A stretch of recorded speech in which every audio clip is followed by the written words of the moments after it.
तो चलिए आज भारत के कुछ सबसे बड़े, सबसे प्रतिष्ठित पुरस्कारों की दुनिया में चलते हैं। आखिर ये सम्मान इतने खास क्यों होते हैं? क्या है इनके पीछे की कहानी? आइए समझते हैं। तो आज हम बात करेंगे सबसे पहले देश के सर्वोच्च पुरस्कारों की। उसके बाद चलेंगे कला और सिनेमा की दुनिया में। फिर देखेंगे कि कैसे भारतीय टैलेंट ने दुनिया भर में अपना लोहा मनवाया है। और आखिर में कुछ खास सम्मानों पर भी नजर डालेंगे। तो शुरुआत करते हैं भारत के कुछ सबसे बड़े सम्मानों से। वो अवार्ड्स जो लिटरेचर और स्पोर्ट्स में बेस्ट ऑफ द बेस्ट को दिए जाते हैं। अच्छा, साहित्य की बात करें तो ज्ञानपीठ पुरस्कार, इसे आप इंडियन लिटरेचर का समझ लीजिए माउंट एवरेस्ट कह सकते हैं। 1965 से ये उन लेखकों को दिया जा रहा है जो भारत की किसी भी ऑफिशियल भाषा में लिखते हैं। तो ये सिर्फ एक अवार्ड नहीं है, ये एक तरह से भारत की जो भाषाई खूबसूरती है ना, उसका सेलिब्रेशन है। और इसकी विरासत देखिए कितनी जबरदस्त है।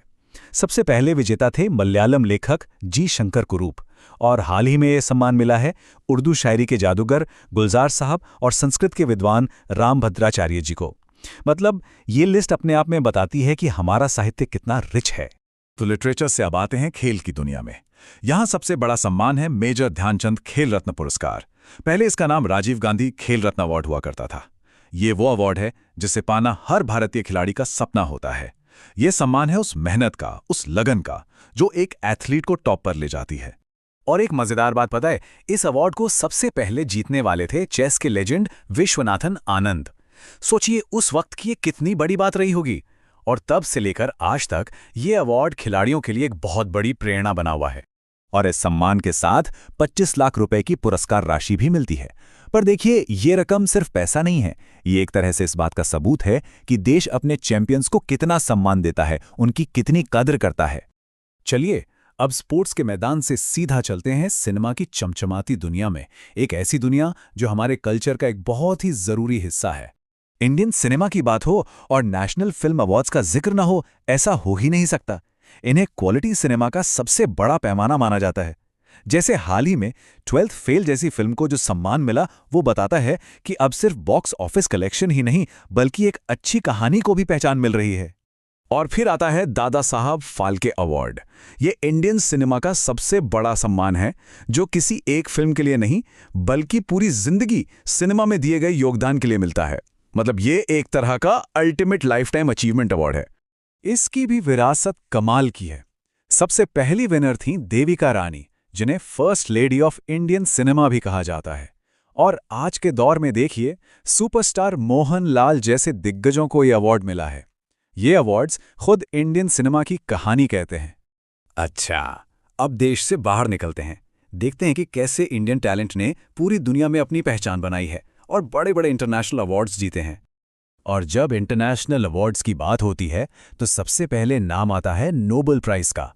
1913 में जब रविंद्रनाथ टैगोर जी को लिटरेचर का नोबेल मिला, वो पल सिर्फ भारत के लिए नहीं, बल्कि पूरे एशिया के लिए एक गेम चेंजर था। पहली बार दुनिया ने इंडियन फिलॉसफी और लिटरेचर को इतने बड़े मंच पर पहचाना। सिनेमा में भी एक ऐसा ही बड़ा पल आया 1992 में, जब लेजेंडरी डायरेक्टर सत्यजीत रे को ऑस्कर मिला, एक honorary life time achievement Oscar. ये पूरी दुनिया के सामने इंडियन सिनेमा की आर्टिस्टिक ताकत का एक बहुत बड़ा ऐलान था। चलिए अब आखिर में कुछ ऐसे अवार्ड्स की बात करते हैं जो बहुत खास हैं, जो साइंस और एनवायरनमेंट कंजर्वेशन जैसे जरूरी फील्ड्स में दिए जाते हैं। जैसे कि ये अमृता देवी बिश्नोई पुरस्कार, ये उन लोगों को दिया जाता है जो वाइल्ड लाइफ को बचाने के लिए काम करते हैं। और इसका नाम अमृता देवी बिश्नोई के नाम पर है, जिन्होंने 18वीं सदी में पेड़ों को बचाने के लिए 300 से ज्यादा लोगों के साथ अपनी जान दे दी थी। ये अवार्ड उस हिम्मत को, उस जज्बे को सलाम करता है। और इसके साथ 1 लाख रुपए का कैश प्राइज भी है, जो दिखाता है कि सरकार ऐसे कामों को कितना सपोर्ट करती है। और ये आम लोगों को भी प्रेरित करता है कि वो भी पर्यावरण की रक्षा के लिए आगे आएं। फिर है GD Birla award for scientific research. 1991 में शुरू हुआ ये अवार्ड उन सीनियर साइंटिस्ट्स को दिया जाता है जिन्होंने अपनी पूरी जिंदगी रिसर्च को दे दी। ये किसी एक खोज के लिए नहीं, बल्कि लाइफ टाइम कॉन्ट्रीब्यूशन के लिए है। ये यंग साइंटिस्ट्स के लिए एक बहुत बड़ी प्रेरणा है। तो ये सब अवार्ड्स, ये सिर्फ चमचमाती ट्रॉफियां नहीं है ना, ये एक तरह से वो मशाल हैं जो आने वाली पीढ़ियों को रास्ता दिखाती हैं। तो सवाल ये उठता है कि किसी भी अवार्ड की असली कीमत क्या होती है।